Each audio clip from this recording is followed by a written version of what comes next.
Sang Sabda Menyapa. Renungan Harian Senin 26 Juni 2023 disusun dan dibawakan oleh Frater Rio Suka. Selamat mendengarkan.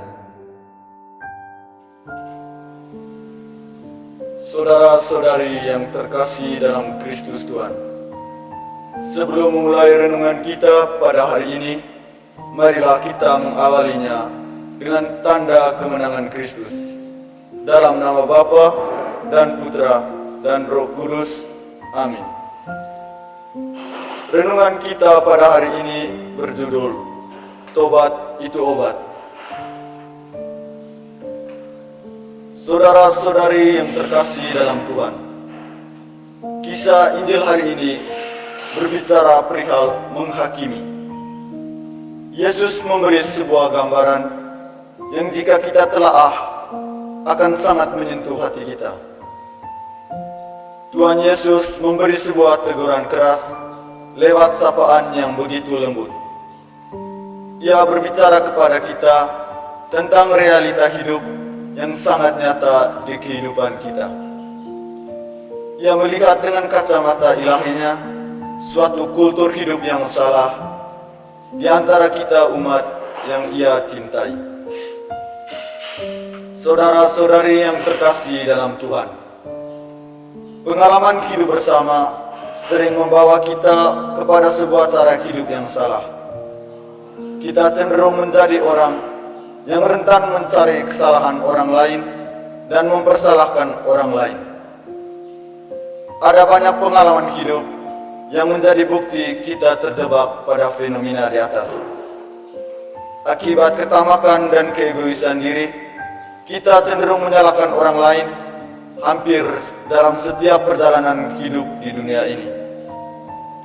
Tanpa kita sadari, sikap dan perilaku kita tersebut membuat hati sesama dan Tuhan terluka.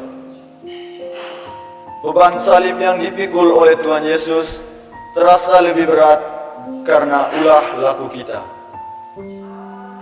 Oleh karena itu, Yesus hadir melalui sabdanya untuk mengangkat kembali kita dari keterpurukan dan kejatuhan kita.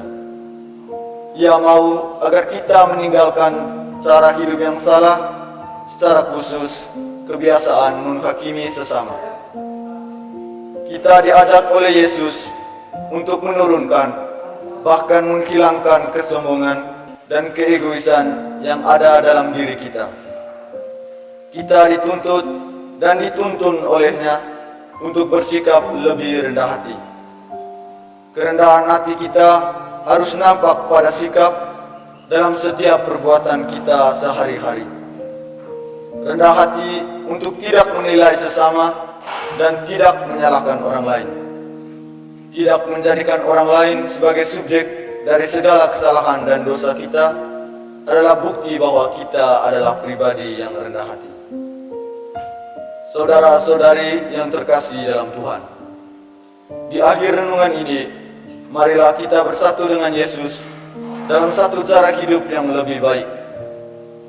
Meninggalkan cara hidup yang telah terbentuk sejak dulu bukanlah hal yang mudah-mudah saja. Tetapi percayalah, dalam nama Tuhan Yesus kita bisa. Kemuliaan kepada Bapa dan Putra dan Roh Kudus, seperti pada permulaan, sekarang, selalu, dan sepanjang segala abad. Amin. Dalam nama Bapa dan Putra dan Roh Kudus. Amin.